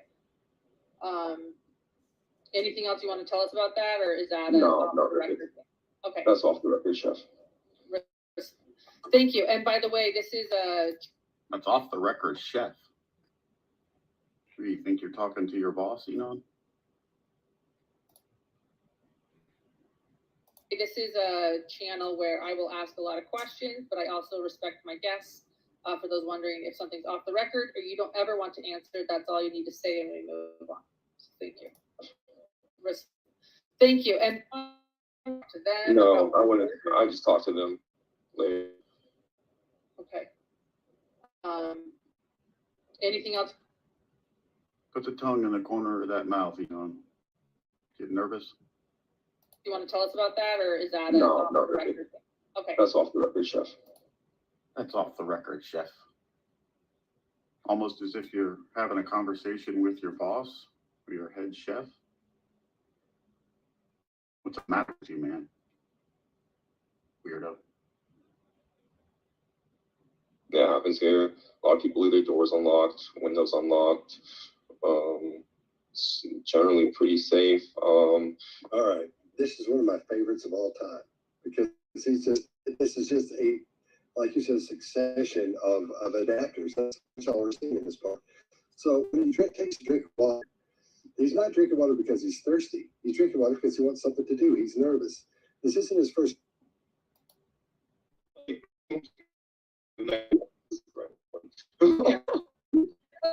Well, a lot of people are just asking for confirmation, which I actually really value. As a journalist, I'm a television reporter for 10 years. It's really good to hear and see. Like online, like the faces, to try to like remember them because it was just like it was super brief, But yeah, they were super nice. They're super. They're like. I have a question here. You mentioned there's a lot of sounds typically that are narcissistic and think they're getting away with something. It's called duping the lie. They can't help but gloat when they think they're pulling the wool over your eyes. He was celebrating his performance. Yeah, and so apparently gouges themselves. I feel like most of their, the FBI, like most of what they're at, data, Amazon data, get all the data they can on this Brian dude. And if you don't come back with data, like something like message on community, like, you're not interested in them because there's no concrete like. I mean, I would think that, like, honestly, like, I think that you telling me that you live where you live could have been like, did you get? It's that up because maybe I'm like just tripping, but I mean, like, I feel like I've seen that a lot. And like knowing that he was like, using the scope out or whatever. I mean, like, saying his phone was pinging off the same tower that you guys all use over there. Like the same Wi-Fi or anything like that, but it was off the tower. Was like who's in charge? Like who? I don't know because I left the game a long ass time ago. Was around there involved with? I mean, for a while it was me. Did you get for a while it was you? Yeah, I would get them from Seattle, bring them back by the boat. But I mean, like when I was growing up here, drugs were a lot more scarce. I feel like now that Palma's a little bit bigger, it's a little bit easier, especially with the internet. A lot of people are getting their drugs off the internet and stuff, and then they kind of distribute it through that. Drugs are a lot more accessible with technology now. Yeah, clearly they think that the murder weapon was purchased off of Amazon right now. That's what. I wouldn't be surprised, but also I'm like, if you're gonna murder someone, would you really fucking buy something off Amazon? You know what I mean? Like, go to like a pawn shop with cash. You know what I mean? Like, don't be a fucking dumbass. Yeah, I can't. But I feel like that's for me. That's like, who would ever buy it? All right, you guys. So I'm going to finish this video with a boom. You know how in recent months you've seen content creators, they like to put words in people's mouth, like Chief Fry. He almost slipped up. Or Judge John Judge. He almost said Kopaka. He said Kopaka. He was going to say Kopaka. Or the coroner. She slipped up. She almost said something there. You know how like you've heard that before, that people, they like to put words in people's mouth. Well, here's my message for the true crime community, and here's what I want to ask you. What does Enon mean right here when he says we? Okay. Plural. We. What does Enon mean right here when he says we? Knowing these girls, like I've seen these girls, and I've sold heroin, and I've dealt with a lot of like opiate people, and like I didn't really get that vibe from them. Like sometimes you can't tell too. Like a lot of people, like perfectly normal, you'd have no idea that they're fucking shooting up heroin in the back. But I mean, like they didn't fit that vibe. They're more like country girls, like they like to drink a little bit and stuff. So I was a little bit, I don't know, skeptical of that rumor. But also I could see, when trying to make sense of it, when like poor like random people like that get stabbed, like you're trying to like find an incentive, right? So that was like one of the like first incentives that made sense to me. Because just like in general, like sure, like psycho serial killers just kill people because they kill people, but like it's really perplexing this particular instance because they weren't like normal people that would get killed. You know what I mean? They weren't like normal people we could kill. What? What does he mean right there? Normal people. They weren't like normal people we could kill. What are you talking about? We. What does he mean by we? So there wouldn't be a witness that he was selling them drugs. But as time grew on, I think that was random people like that get stabbed. Like you're trying to like find an incentive, right? So that was like one of the like first incentives that made sense to me.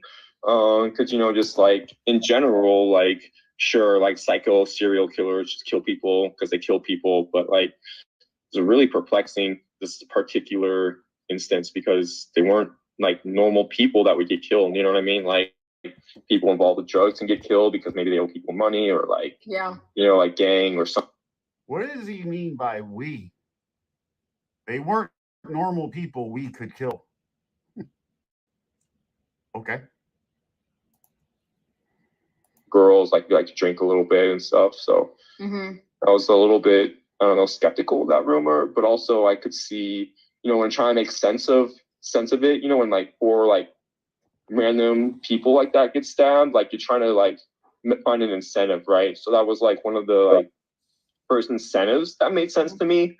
Because just like in general, like sure, like psycho serial killers just kill people because they kill people, but like it's really perplexing this particular instance because they weren't like normal people that would get killed. They weren't like normal people that we could kill.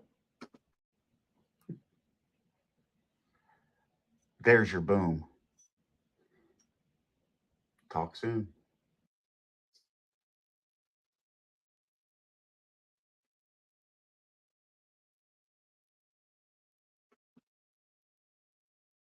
Wow. He said we.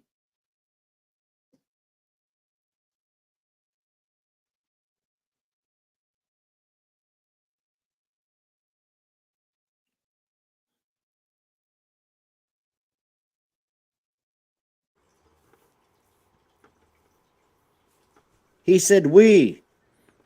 How hard is it to play that last part again, Robert? If it's a pain, I can always just pull it up on YouTube and listen. I wanted to hear No, I that got one it. last time. That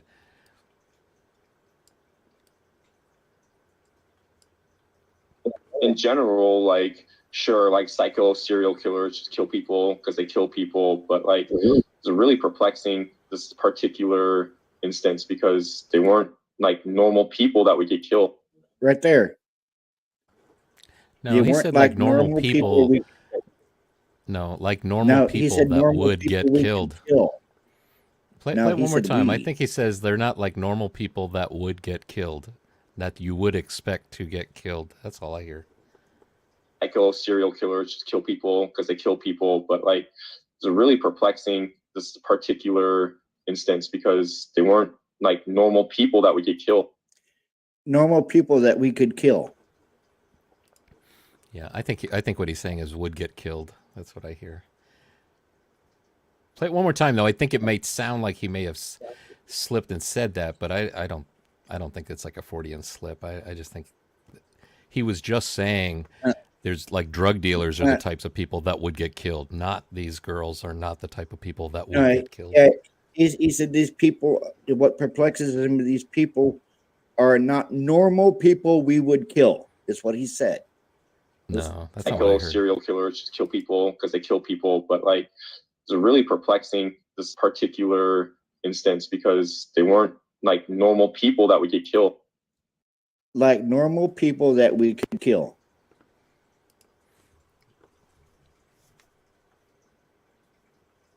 You should do a poll. But I hear they're not normal people that would get killed. Okay, I want to see a 1 in the chat if he's saying that we could kill, or a 2 in the chat that they would get killed.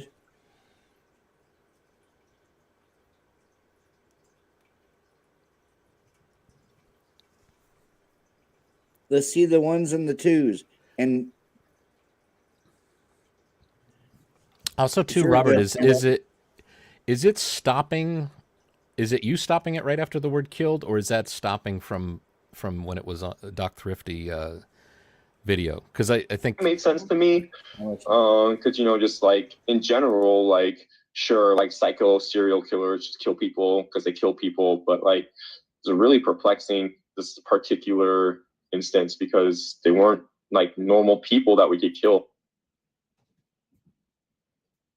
That wasn't me stopping. So that's him stopping it. So the letters ED are getting like cut off of the word killed, which is unfortunate. There's your boom. What is that? What is that interview from? Probably find it from the original. Yeah, it's from what? It's from instance because they weren't like normal people that would get killed. They weren't like. I mean that's from like an normal interview with that we could Truth kill. and Transparency. Yeah.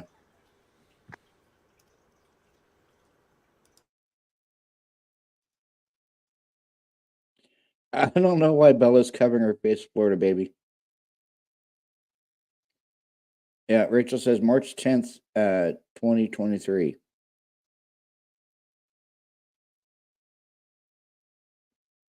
Yeah, they're all saying the same thing in chat, Jeff. It's we could.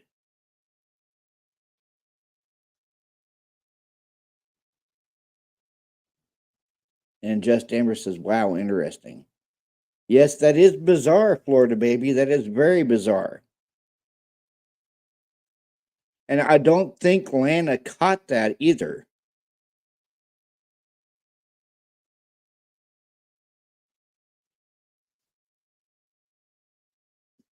I don't think Lana caught that.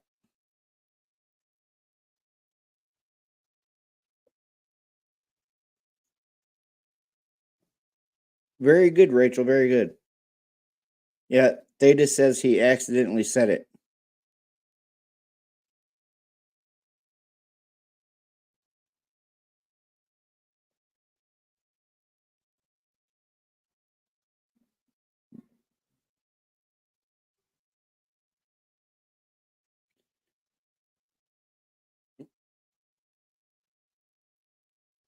Yeah, Rachel says, I went to her channel just to make sure it wasn't edited.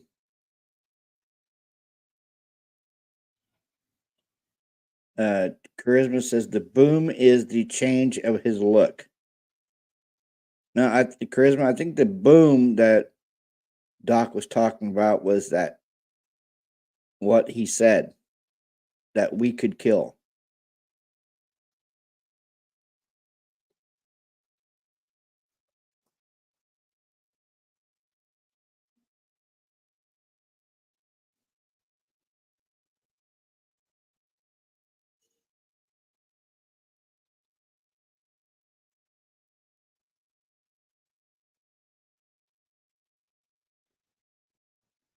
Jeff, you there? I'm sorry, I was talking and I had my mic muted. Which That's okay. what's the title of the video that has the original interview that came from Truth and Transparency? Did you say it was the 10th or something, or? Yeah. Let's see. Oh, March 10th. Rachel says March 10th. Okay, I see March 12th.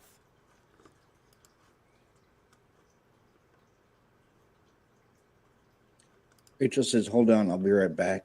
It's in my history.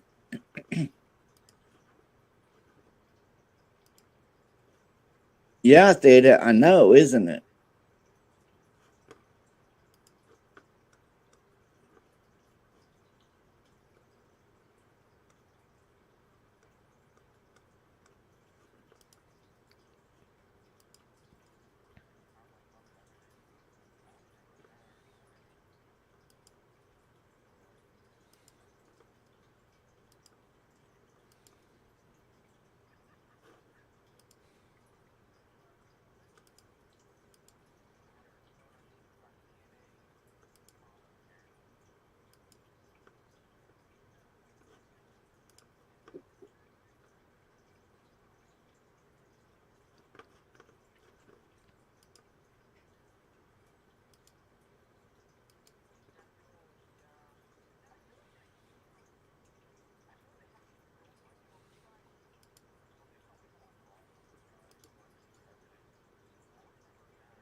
Silence is golden. Not really.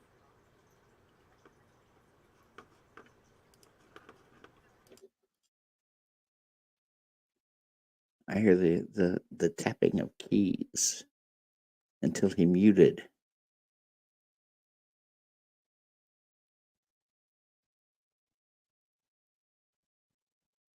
Yes, he is, Theta. Yes, he is.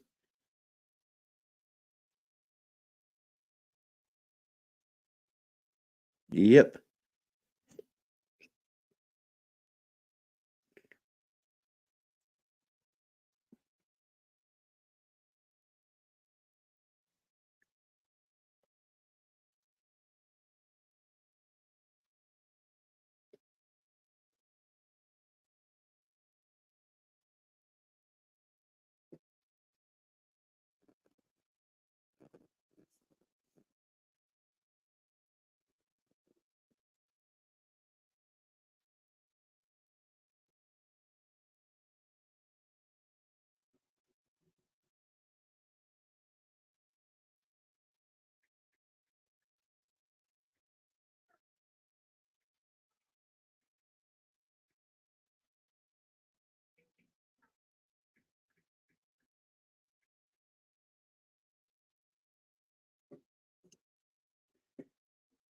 Yeah, that's true, Florida. So much reasonable doubt about this case in this case.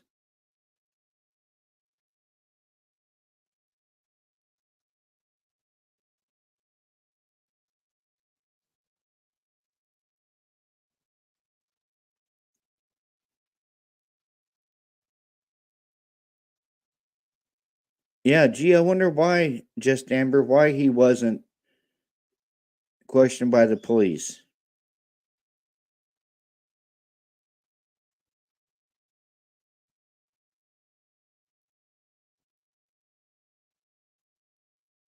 That's just weird.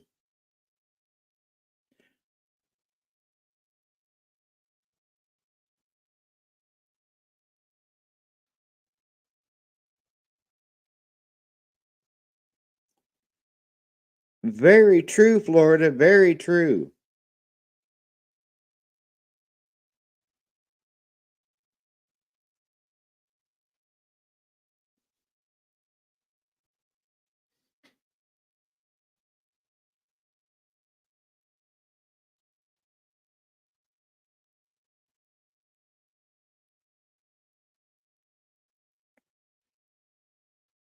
Now, Florida, I want your honest opinion on this. Yesterday, do you think that Bill Thompson, who I call Crackhead Santa, and the judge were double teaming Ann Taylor?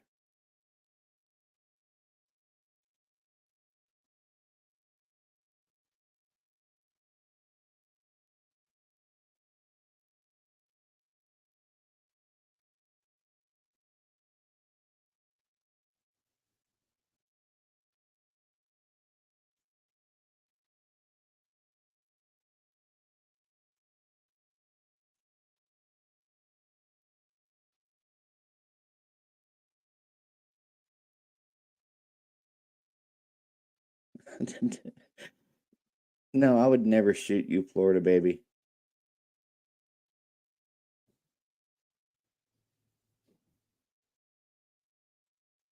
Do you think that the judge and the prosecutor, Crackhead Bill Thompson, was double teaming on Ann Taylor yesterday?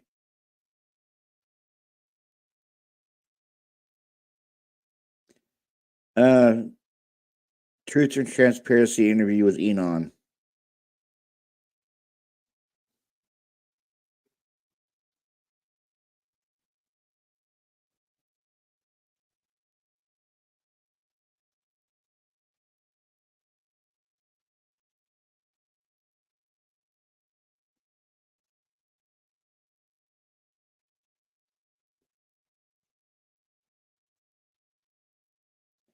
Florida baby, are you in my Discord yet?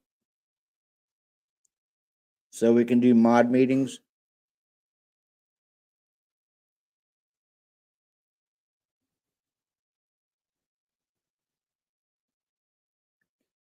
Yeah, and this was yesterday, Florida baby. This was over a simple jury survey. Thank you, Theta. Thank you.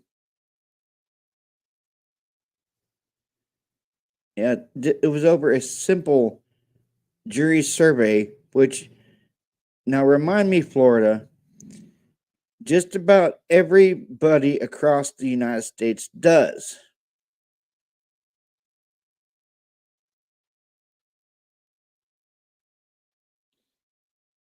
But yet, because there was a few questions on the survey that rubbed Bill Thompson the wrong way.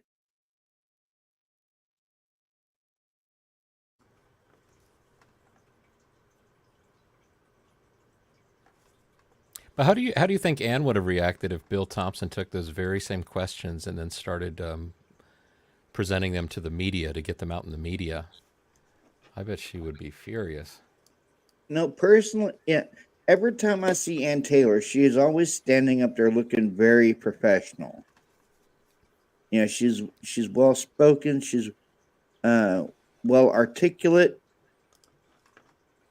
I don't see the same thing out of Bill Thompson.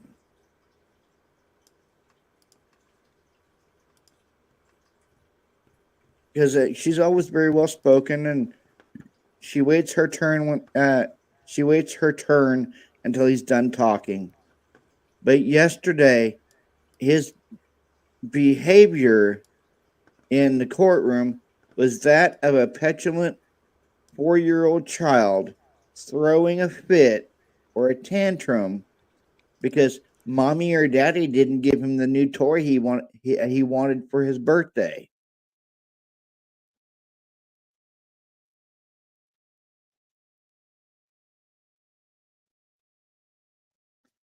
That's the way I see it. He threw a fit and a tantrum because he didn't get his way.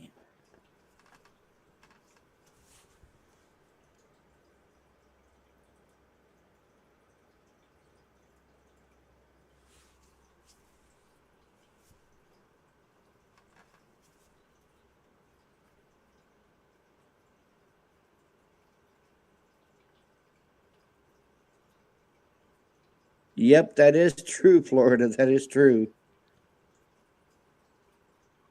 She is professional. She got a good fight against the good old boys.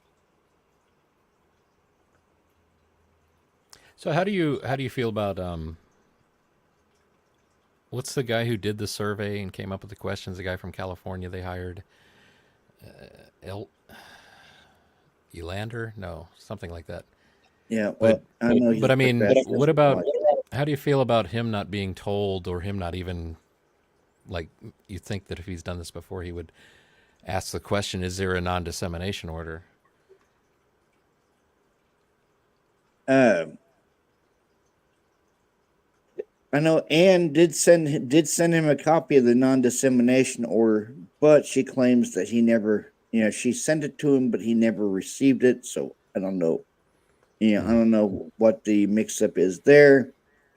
And why wouldn't she have looked at the questions? I don't understand that. Seems like that would have been another way to be sure that he saw the non-dissemination order. Okay, Florida, the survey questions, yes, they were released to the to 400 people.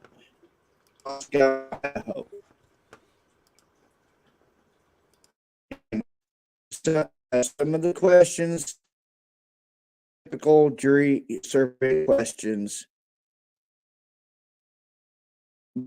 on there that Bill Thompson thought was overreaching. Should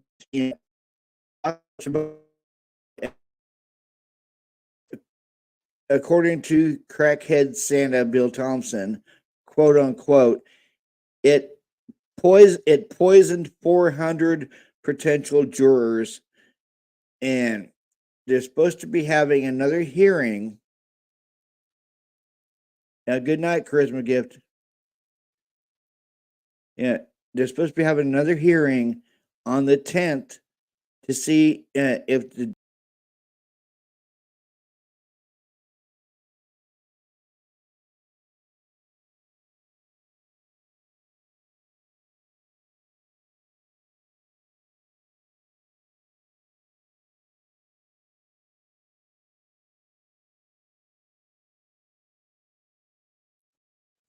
I'm here freaking my God, StreamYard kicked me out again.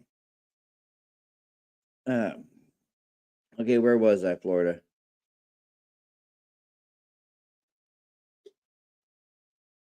Yes, it's a possibility. But supposedly 400 potential jurors were poisoned because of some of the questions.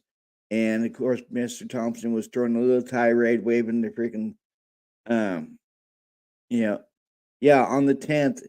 The judge said another hearing on the 10th of this month to see if he could salvage all of this mess.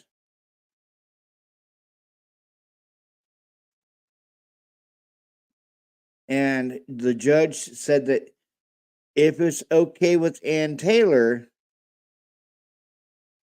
he would like to schedule a status hearing once a month until the trial.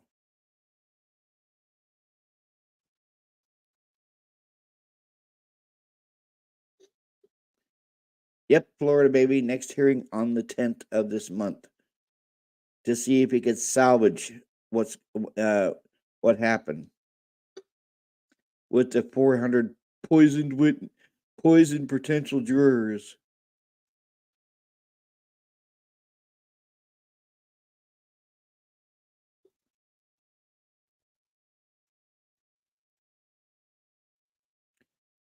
Hey, Jeffy.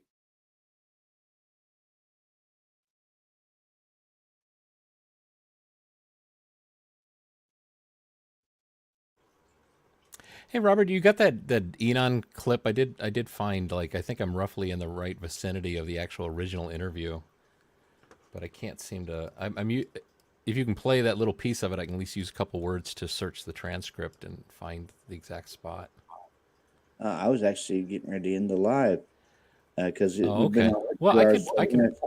But hey, look it stay up. up here. Stay up here for a minute after the live. I want to talk to you about something. Sure. All right, guys. Thanks for having me. I appreciate it. Yeah, you're welcome. Stay up here because I want to talk to you after the live. 219. Thank you. All right, guys. You have a good night. And we've been on for 2 hours and 7 minutes. We've had a lot of good discussion tonight. And thank you for. I know you were late, Adam. Thank you, Florida baby. Thank you. Okay, thank you, Rachel. 2 hours and 19 minutes.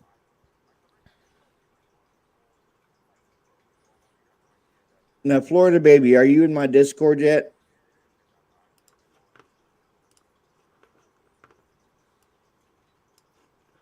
If you're not, I will send you an invite through Discord. But you guys have a good night and peace.